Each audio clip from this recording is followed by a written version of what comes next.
Good morning students. आज हम BSc part third physics paper first unit second पढ़ रहे हैं।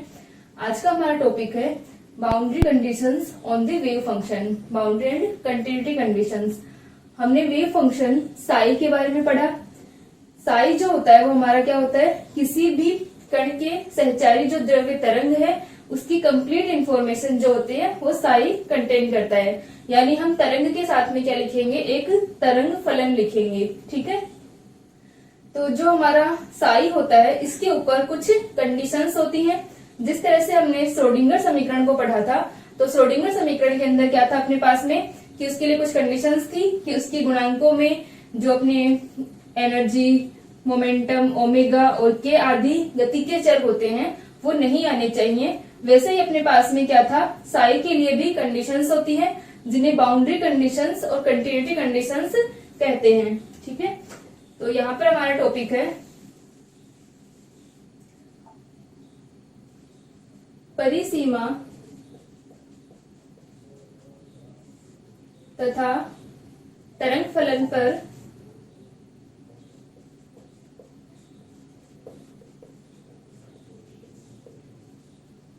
परिसीमा तथा सातत्य प्रतिबंध।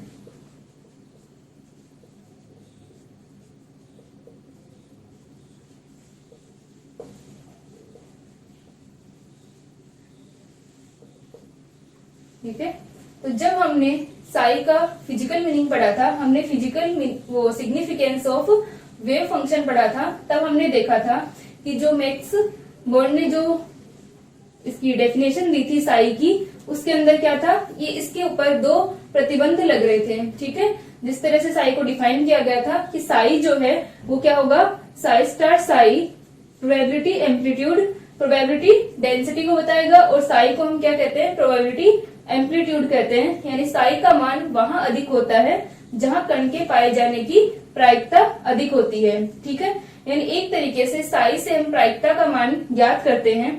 तो साई के ऊपर क्या कंडीशंस थी कि साई एक तो सिंगल वैल्यूड होना चाहिए, यानी हमारे पास में अगर हम इसकी होल स्पेस की बात करें तो वहां पर क्या होगा कि किसी भी मान के लिए साई के दो मान प्राप्त नहीं हो सकते। यानी जैसे मान लो अगर हमने साई और एक्स का ग्राफ बनाया है तो पोजीशन के किसी भी मान के लिए अपने पास में साई के दो मान प्राप्त नहीं हो सकते, क्योंकि साई जो है किसको बता रहा है, प्रायिकता को बता रहा है, और प्रायिकता एक साथ में दो मान नहीं हो सकते प्रायिकता के। ठीक है, तो यहाँ से अपने पास में क्या होगा कि जो हमारा साई है वो सिंगल वैल्यूड होगा, एक मानी फलन होगा। ठीक है, ये हमने पहले पढ़ा है जब हमने फिजिकल सिग्निफिकेंस ऑफ साई पढ़ा था। ठीक है, दूसरी इसके ऊपर क्या कंडीशन लग रही थी मैक्स बोर्न की परिभाषा के अनुसार कि यहाँ से जो अपने पास में साई है, ठीक है, ये साई जो होगा एक तो सिंगल वैल्यूड होगा और दूसरा परिमित होगा। ठीक है, इसका कुछ ना कुछ मान होगा, वो परिमित मान होगा। ठीक है, यानी ये अनंत नहीं हो सकता, क्योंकि प्रायिकता जो है वो अनंत नहीं हो सकती। तो जब भी हम इनफाइनाइट बाउंड्रीज की बात करेंगे, अनंत हमारी जो परिसीमाएं होंगी वहां पर साई को क्या हो जाना चाहिए, जीरो हो जाना चाहिए। ठीक है, तो साई जो है वो अनंत नहीं हो सकता और साई का मान होगा वो सिंगल वैल्यूड होगा। ठीक है, तो ये जो कंडीशंस थी वो साई के ऊपर क्या कहलाते हैं, प्रतिबंध कहलाते हैं। इन्हें हम परिसीमा प्रतिबंध कहते हैं। दूसरा अपने पास में क्या है, साई के ऊपर सातत्य प्रतिबंध होते हैं। जैसे अपने पास में क्या होगा कि साई जो है, अगर हम किसी बाउंड्री की बात करें कि ये दो रीजन है अपने पास में, फर्स्ट एंड सेकंड। ठीक है, तो ये अगर बाउंड्री है, यहाँ पर हमारा साई फर्स्ट है और यहाँ पर हमारा साई सेकंड है, तो साई जो है वो क्या होना चाहिए, सतत होना चाहिए। जिससे क्या होगा, इस बाउंड्री के ऊपर दो मान नहीं होंगे किसी भी वेव फंक्शन के।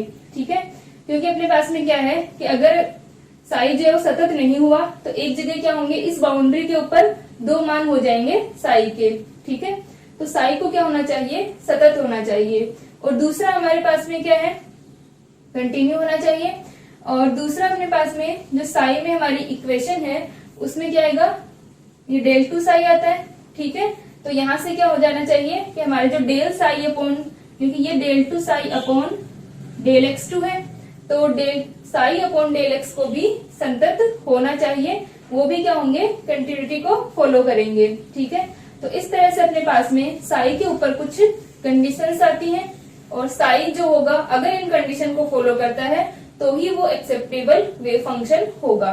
ठीक है, तो यहां से हम साई के ऊपर वैल्यूज लिखेंगे। ठीक है, तो जो सबसे पहले हमने मैक्स बॉर्न की परिभाषा पढ़ी थी साई के लिए, तो उसके अकॉर्डिंग अपने पास में जो मान थे कि साई जो है वो सिंगल वैल्यूड होना चाहिए और परिमित होना चाहिए। ठीक है, तो जो तरंग फलन है हमारा साई, उस पर प्रतिबंध जो है वो निम्न होते हैं। ठीक है, तो यहां से हम लिख सकते हैं कि तरंग फलन साई पर निम्न परिसीमा तथा सातत्य प्रतिबंध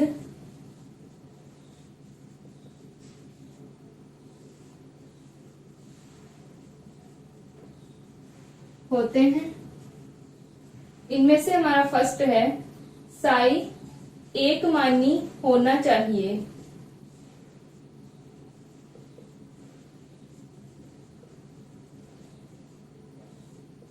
ठीक है, साई जो है वो क्या होना चाहिए, सिंगल वैल्यूड होना चाहिए, एक मानी होना चाहिए।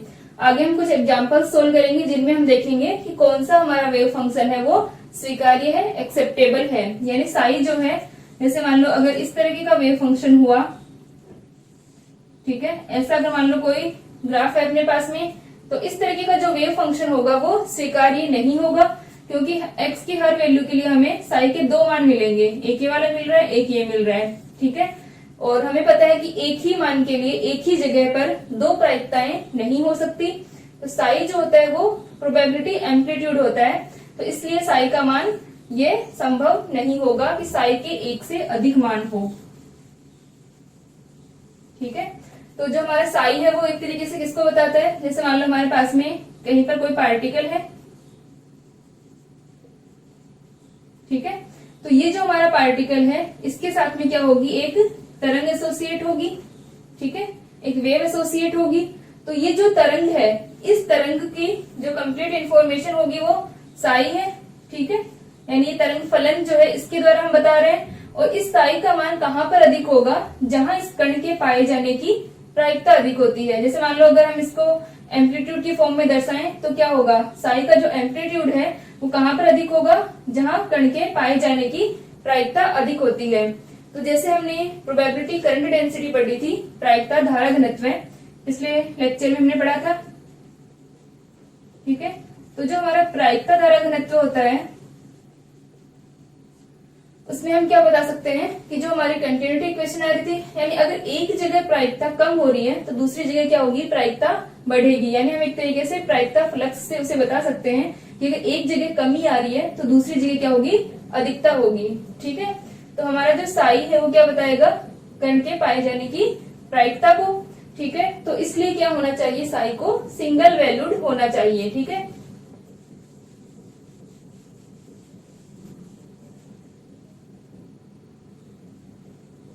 दूसरा है अपने पास में साई का मान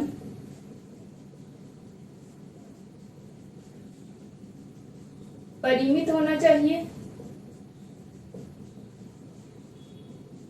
ठीक है, तो साई क्या होगा, फाइनाइट होगा, क्योंकि प्रोबेबिलिटी जो है वो अनंत नहीं हो सकती, इसलिए साई का मान क्या होगा, परिमित होगा। ठीक है, तीसरा अपने पास में है साई सतत होना चाहिए।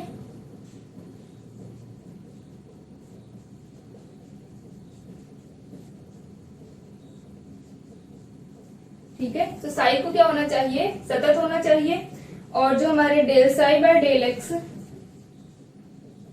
Del psi by del Y और del psi by del Z है,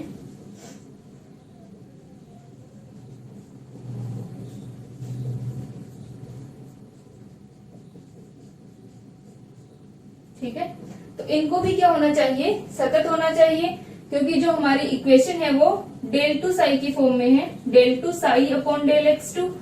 तो यहां से अपने पास में सतत मिलेंगे हमें, तो साई को भी सतत होना चाहिए और इनका जो फर्स्ट डेरिवेटिव है वो भी कंटिन्यू होना चाहिए, जिससे कि हमें यहाँ पर डबल वैल्यूज नहीं मिलेंगी। ठीक है, तो यहां तक लिखें।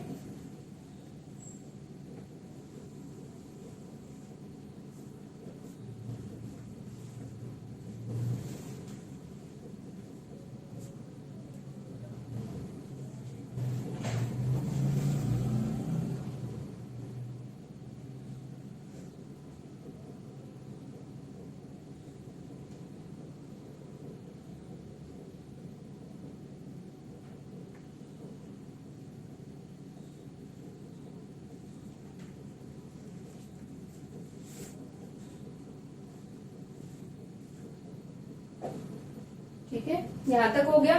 तो अपने पास में साई के ऊपर ये 4 कंडीशंस आ गई। तो इन कंडीशंस को चेक करके ही हम बताएंगे कि कोई भी वेव फंक्शन जो है वो एक्सेप्टेबल वेव फंक्शन होगा या नहीं होगा। ठीक है, तो यहां से हम देखते हैं, कुछ उदाहरण देखते हैं।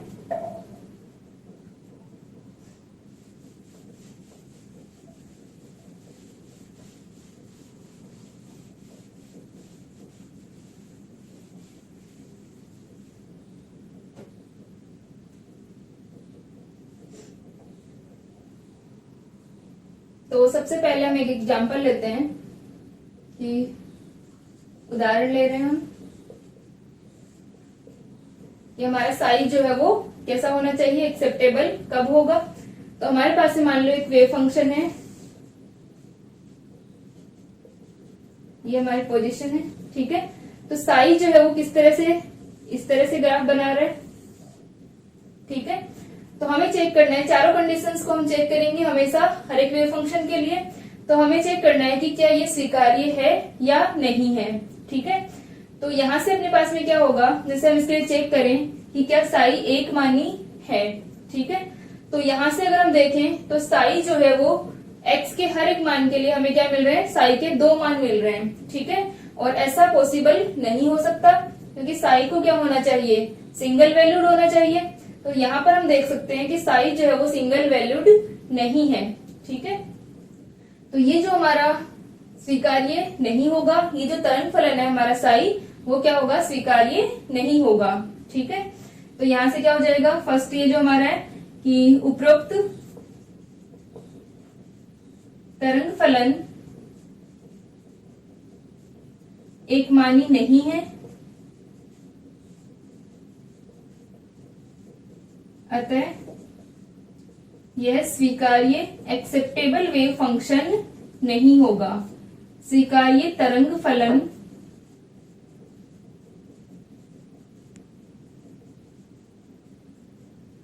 ठीक है, तो यहां से अपने पास में क्या हो गया, ये हमारे लिए स्वीकार्य नहीं होगा। दूसरी अगर हम बात करें तरंग फलन की,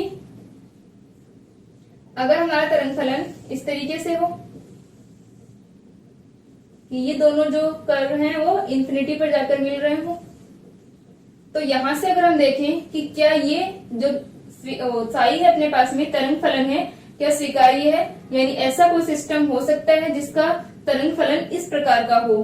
ठीक है, तो यहां से हम देख सकते हैं कि किसी भी भौतिक निकाय के लिए ऐसा तरंग फलन स्वीकार्य नहीं होगा, क्योंकि यहाँ पर क्या हो रहा है कि साई जो है वो इनफाइनाइट हो रहा है, किसी x के किसी मान के लिए अनंत पर जा रहा है। ठीक है, तो इसके अंदर हम लिख सकते हैं,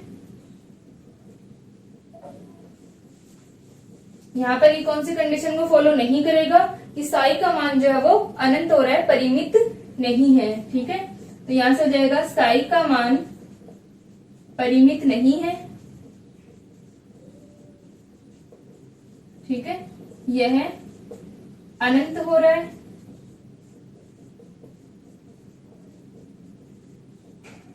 अतः यह स्वीकार्य तरंग फलन नहीं होगा।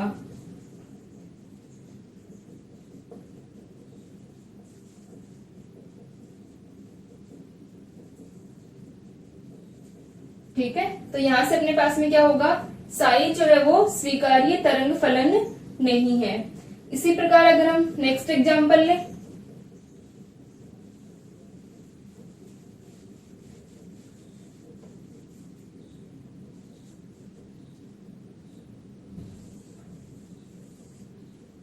तो यहां से भी हम देख सकते हैं कि क्या ये जो हमारा तरंग फलन है वो स्वीकार्य है या नहीं है।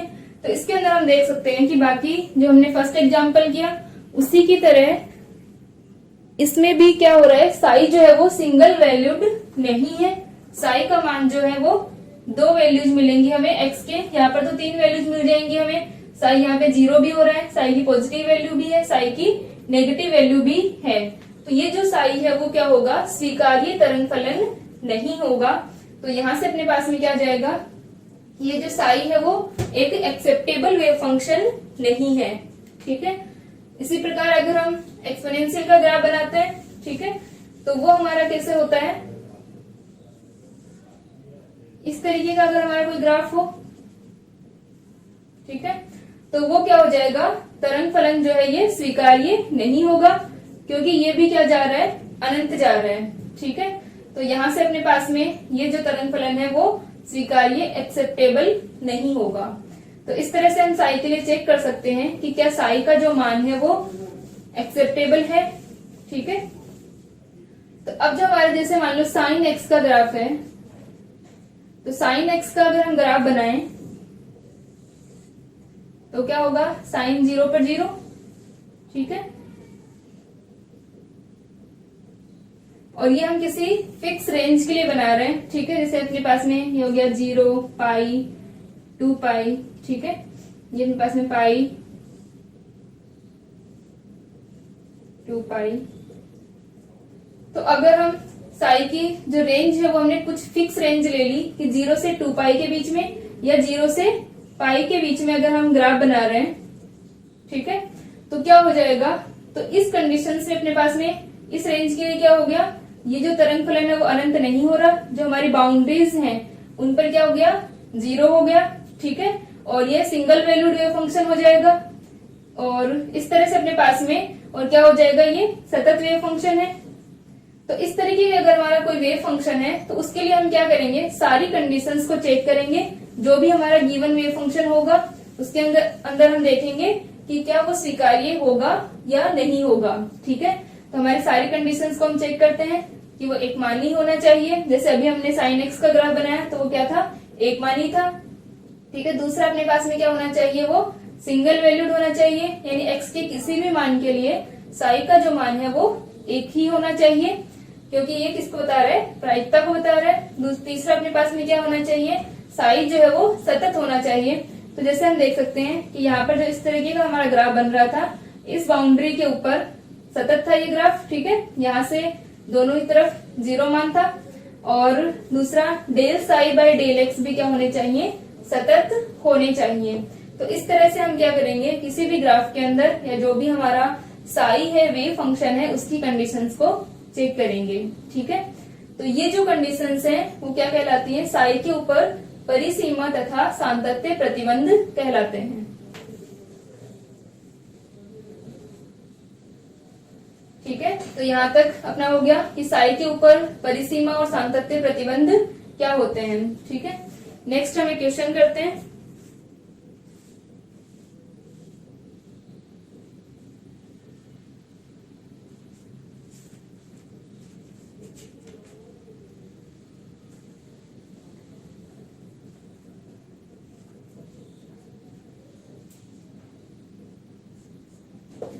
कल हमने जो प्रोबेबिलिटी करंट डेंसिटी निकाली थी, ठीक है, प्रायिकता धारा घनत्व निकाला था, तो उसके ऊपर हम एक क्वेश्चन कर रहे हैं। हमें एक वेव फंक्शन दिया हुआ है साई इक्वल टू ई की power iota k r upon r. ठीक है, साई इक्वल टू ई की power iota k r upon r. ठीक है, ये क्या है, हमारा वेव फंक्शन है, और हमें इस वेव फंक्शन के लिए प्रायिकता धारा घनत्व का मान निकालना है। ठीक है, तो प्रायिकता धारा घनत्व के लिए हमने फॉर्मूला लिखा था। ठीक है, तो इसके अंदर हमें क्या करना है, साई इक्वल टू ई की power iota k r upon r. तो जो हमारा प्रायिकता धारा घनत्व था वो क्या था, H cut upon 2m iota psi star delta Sai minus का साई डेल्टा साई स्टार। ठीक है, ये हमने निकाला था प्रायिकता धारा घनत्व।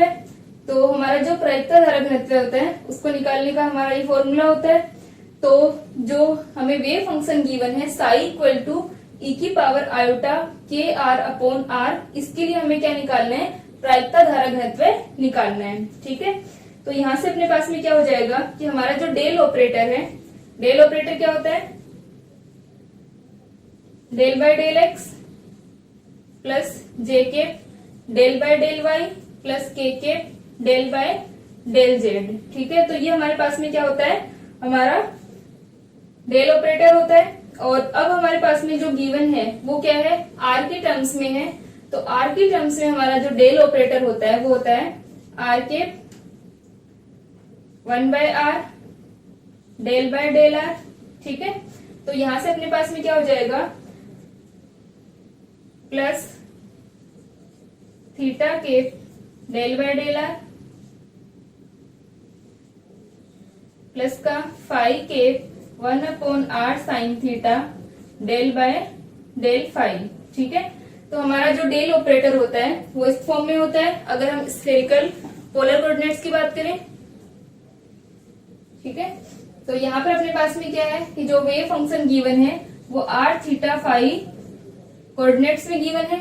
ठीक है, तो आर थीटा फाई कोऑर्डिनेट्स में अपने पास में जो हमारा डेल ऑपरेटर होता है वो क्या होता है, r cap del by del r plus theta cap 1 by r del by del r plus phi cap 1 by r sine theta del by del phi. ठीक है, तो यहाँ पर हम इस डेल ऑपरेटर को यूज नहीं करेंगे, हम किसको यूज करेंगे, इस वाले डेल ऑपरेटर को। तो यहां से हम देख सकते हैं कि जो हमारा साई है इसके अंदर क्या है, ओनली आर की डिपेंडेंसी है, थीटा और फाई की टर्म्स नहीं आ रही है। तो हम क्या करेंगे, सिर्फ आर के डेल बाय डेल आर करेंगे इसके अंदर। तो यहां से अगर हम डेल ऑपरेटर को ऑपरेट करवाएं तो पहले हम लिख लेते हैं कि हमारा जो साई है वो हमें ई की power iota k r upon are given है। साई स्टार क्या हो जाएगा, साई स्टार हो जाएगा ई की पावर माइनस का iota k r upon r. ठीक है, क्योंकि आर तो आर ही रहेगा, लेकिन जो ई की पावर आयोटा के आर है वो क्या हो जाएगा, साई स्टार क्या होता है, सम्मिश्र संयुग्मी। तो ये अपने पास में आ गया। ठीक है, और हमें निकालना क्या है, प्रायिकता धारा घनत्व निकालना है। तो यहां से हम वैल्यूज रखें, तो पहले हम डेल साई निकालें। तो डेल साई का क्या मतलब हो जाएगा, r cap del by del r. ठीक है, तो ये अपने पास में आ गया r cap del by del r, और ये हो गया ई की power iota k r upon r. तो इसके लिए अपने पास में आ जाएगा r cap del by del r और ई की power iota k r upon r. तो पहले हम क्या करें, 1 अपॉन आर के लिए किया। ठीक है, तो ये क्या हो जाएगा, माइनस का 1 अपॉन आर स्क्वायर ई की पावर आयोटा के आर। ठीक है, फिर प्लस ई की पावर आयोटा के आर का हम करेंगे, तो 1 बाय आर ऐसे कैसे, आयोटा के और ई की पावर आयोटा के आर, ये आ गया अपने पास में। तो इसे हम लिख सकते हैं, तो ये अपने पास में बन जाएगा आर के माइनस का 1 अपॉन आर स्क्वायर और प्लस का आयोटा के अपॉन आर और ई की पावर आयोटा के आर को हम बाहर रख लें। ठीक है, तो ये यहाँ तक अपने पास में आ गया। फिर हम निकालते हैं कि डेल साई स्टार क्या होगा।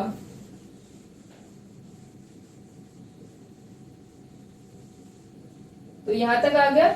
अब del psi star, psi star क्या है, इसका सम्मिश्र संयुग्मी कॉम्प्लेक्स कॉन्जुगेट है। तो डेल साई स्टार क्या हो जाएगा, r cap del by del r और ई की पावर माइनस का iota k r upon r. ठीक है, तो यहां से आ गया r cap del by del r e की पावर माइनस का iota k r upon r. तो जब हम 1 अपॉन आर का करेंगे तो माइनस का 1 बाय आर स्क्वायर और ई की पावर माइनस का आयोटा के आर ऐसे कैसे। ठीक है, फिर प्लस माइनस का आयोटा के और 1/r और साथ में क्या आ जाएगा e की पावर माइनस का आयोटा के आर। तो यहां से अपने पास में इसको भी हम सोल्व करके लिख सकते हैं। इससे इधर लिख लेते हैं एक बार कि डेल साई अपने पास में क्या आया, डेल साई इक्वल टू आया है आर केप माइनस का 1/r² प्लस का आयोटा के अपॉन आर और ये हो जाएगा e की पावर आयोटा के आर। ठीक है, और डेल साई स्टार अपने पास में आए हैं आर केप माइनस का 1/r² माइनस का आयोटा के अपॉन आर और e की पावर माइनस का आयोटा के आर। ठीक है, तो ये अपने पास में क्या आ गया, डेल साई स्टार आ गया और एक अपने पास में डेल साई आ गया। तो इसकी वैल्यू को हम पुट कर देंगे एस के अंदर। ठीक है, तो यहां से हम क्या निकाल सकते हैं, प्रायिकता धारा घनत्व को निकाल सकते हैं। ये वैल्यू रख दे,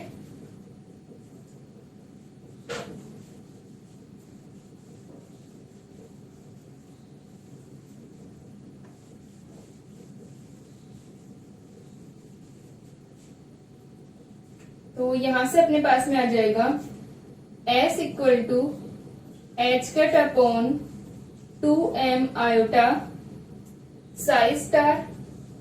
साई स्टार क्या था अपने पास में, e की पावर माइनस का iota k r upon r और डेल साई क्या है आर केप माइनस का 1/r² plus iota k upon r और e की पावर आयोटा के आर। ठीक है, ये वैल्यूज हम इसमें पुट कर रहे हैं। तो माइनस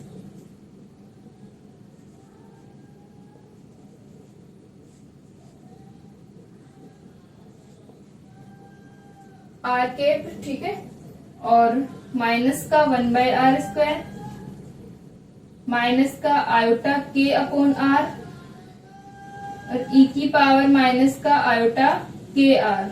ठीक है, तो यहां से अपने पास में हम देख सकते हैं कि जो हमारी वैल्यूज आ रही हैं इसमें e की पावर माइनस का आयोटा के आर और e की पावर प्लस का आयोटा के आर। तो ये क्या बन जाएगा, e की power minus iota k are plus iota k r. ठीक है, तो माइनस प्लस कैंसिल, तो e की पावर क्या हो गया, 0 हो गया। ठीक है, तो ये क्या हो गया, 1 हो गया। तो यहां से हम लिख सकते हैं इसे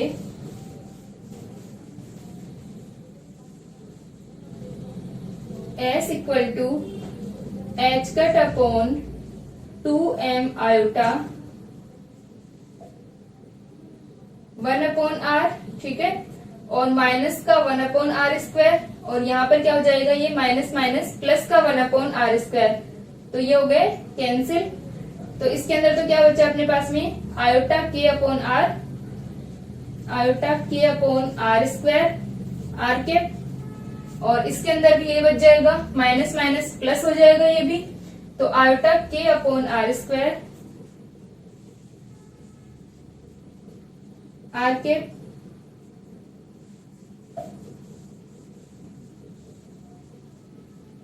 तो S equal to h cut upon 2m iota, ये क्या हो गया, 2 आयोटा के अपॉन r²। ठीक है, आर के, यहां से अगर हम देखें तो 2 से 2 कैंसिल, आयोटा से आयोटा कैंसिल, तो ये क्या बन गया, एच कट के अपॉन m। ठीक है, एच कट के अपॉन m और 1/r² आर के। ठीक है, और जो हमारा एच कट के अपॉन m होता है, यानी एच कट के को हम किससे डिनोट करते हैं क्वांटम मैकेनिक्स में, p से, मोमेंटम से। ठीक है, ये हमारा क्या है, संवेग है। तो p upon m 1/r² are k, तो ये बन जाएगा v अपॉन r², क्योंकि p इक्वल टू क्या होता है, mv, तो v अपॉन r² आर के। ठीक है, तो ये हमारा क्या आ गया, प्रायिकता धारा घनत्व का मान आ गया, सॉल्यूशन आ गया। यहां तक लिखे इसे। ठीक है,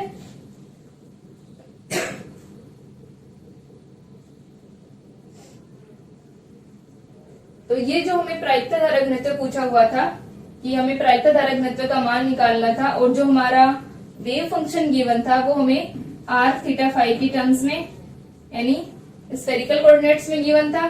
तो ये जो तरंग है हमारी वो किसको डिनोट कर रही है, एक गोलीय तरंग को बता रही है। ठीक है, साथ में क्या है, इसकी जो तीव्रता है वो किससे कम हो रही है, आर स्क्वायर से कम हो रही है, क्योंकि जो हमारा प्रायिकता धारक घनत्व है वो किसके प्रोपोर्शनल हो गया, आर स्क्वायर के। ठीक है, तो ये जो गतिशील हमारी तरंग है वो क्या होगी, इस आर स्क्वायर से कम हो रही है इसकी तीव्रता। ठीक है, तो जो हमारा प्रायिकता धारक घनत्व होता है वो किस तरह से बताएगा कि अगर कहीं एक जगह पर हमारे पास में प्रायिकता बढ़ रही है तो दूसरी जगह पर क्या होगी, उसका मान कम होगा टाइम के साथ में। ठीक है, तो इस तरीके से हम क्या निकाल सकते हैं, प्रायिकता धारक घनत्व को निकाल सकते हैं अगर हमें वेव फंक्शन गिवन हो।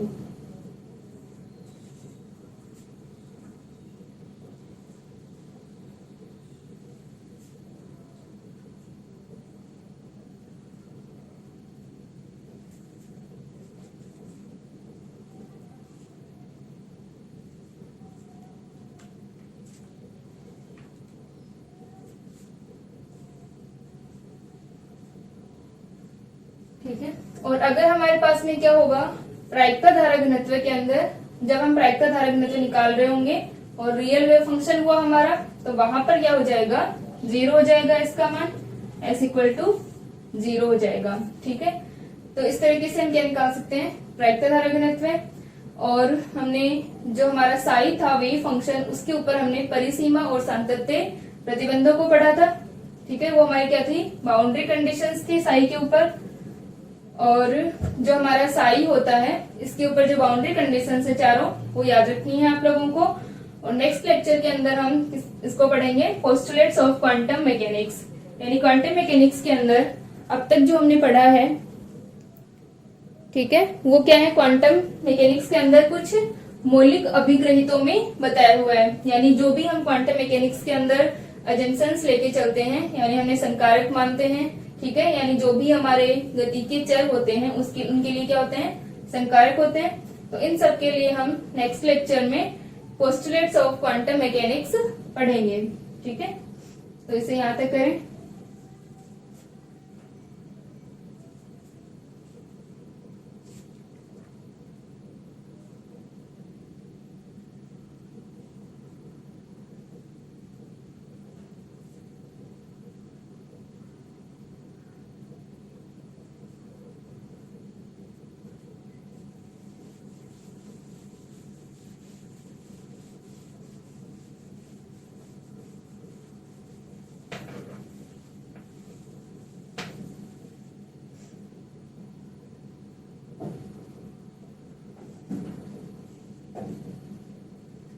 नेक्स्ट हमारा क्वेश्चन, एक हम क्वेश्चन सॉल्व करते हैं कि साइन जो हमारा साई एक्स है वो हमें √2/a sine pi X by A given है। ठीक है, जो हमारा साई एक्स है √2/a sine pi X upon A. ठीक है, ये हमें गिवन है और हमें क्या निकालना है, कण की प्रायिकता को निकालना है 0 से a/2 रीजन के अंदर। ठीक है, तो जो हमारा तरंग फलन है इसको हमने एक बार पहले सोल्व किया था, जहां पर हमने क्या देखा था कि √2/a से जब हमने मल्टीप्लाई किया तो हमारा जो तरंग फलन है वो प्रसामान्यीकृत हो गया था। अब हमें क्या निकालना है, 0 से a/2 क्षेत्र के अंदर इस तरंग फलन के लिए हमें क्या निकालनी है, कण के होने की प्रायिकता को निकालना है। यानी जो हमें रीजन गिवन है 0 से a/2, ठीक है, इसके अंदर हमें कण के होने की प्रायिकता, तो साई क्या होती है, वो प्रायिकता क्या होती है अपने पास में, integration psi star psi d v. ठीक है, तो यहां से अपने पास में साई हमें गिवन है, तो साई स्टार क्या हो जाएगा, ये एक रियल वेव फंक्शन है, तो इसका जो साई स्टार है वो भी यही हो जाएगा। तो साई स्टार हो गया √2/a sine pi X upon A. ठीक है, तो यहां से अपने पास में √2/a sine pi X by A, और प्रायिकता को अगर हम निकालें 0 से a/2 रीजन के अंदर है और साई स्टार का मान हमारा √2/a साइन πx/a और Sai √2/a sign πx/a dx। तो ये अपना बन जाएगा 2/a और 0 से a/2 sine square πx/a dx। ठीक है, तो यहां से अपने पास में आ गया 2/a साइन स्क्वायर πx/a, इसको हम क्या लिख सकते हैं 1 माइनस कोस 2πx/a और 1/2 dx। ठीक है, इसे हम सॉल्व कर लेंगे। तो ये अपने पास में आ गया 2 से 2 कैंसिल 1/a और ये क्या है 0 to a/2। तो यहां से अपने पास में ये हुआ x 0 to a/2 minus cos का हमने किया तो साइन 2πx/a और a/2π और हमारी जो लिमिट है वो क्या है 0 to a/2। ठीक है, तो जब हम साइन के अंदर लिमिट रखेंगे 0 to a/2 तो ये तो अपना क्या हो जाएगा साइन 0 और साइन पाई बनेगा, तो ये वैल्यू तो हमारी 0 हो जाएगी। तो हमारे पास में मान क्या आएगा p = 1/a और a/2 माइनस 0, तो ये हो जाएगा 1/2। तो हमारे इस वेव फंक्शन के लिए 0 से a/2 रीजन में कण के होने की प्रायिकता कितनी हो गई 1/2 हो गई। ठीक है, इस तरह से हम प्रायिकता को निकाल सकते हैं। तो ये जो 2 एग्जांपल्स हमने किए हैं, एक तो प्रायिकता धारा घनत्व पे था और एक हमारा प्रायिकता पे था। तो प्रायिकता धारा घनत्व हमने पिछले लेक्चर में पढ़ा था और प्रायिकता के बारे में हमने पहले पढ़ चुके हैं हम। तो ये 2 हमने एग्जांपल्स किए हैं और जो आज हमने टॉपिक पढ़ा है कि तरंग फलन पर परिसीमा तथा सातत्य प्रतिबंध, इसके ऊपर आपकी सेकंड जो यूनिट है इसमें जो भी हम सिस्टम सॉल्व करेंगे सारों में हमें इन कंडीशंस को चेक करना होगा।